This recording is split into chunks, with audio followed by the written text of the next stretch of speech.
दृश्यन्ते रथमारूढा देव्यः क्रोधसमाकुलाः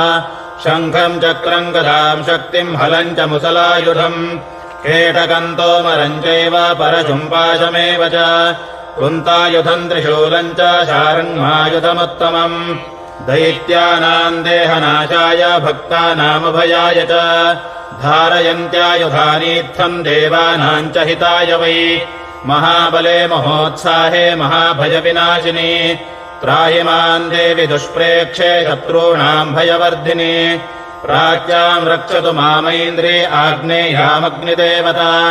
दक्षिणेव तु वाराही नैऋत्याम् खड्गधारिणी प्रतीच्याम् वारुणी रक्षेद्वायम् व्यामृगवाहिनी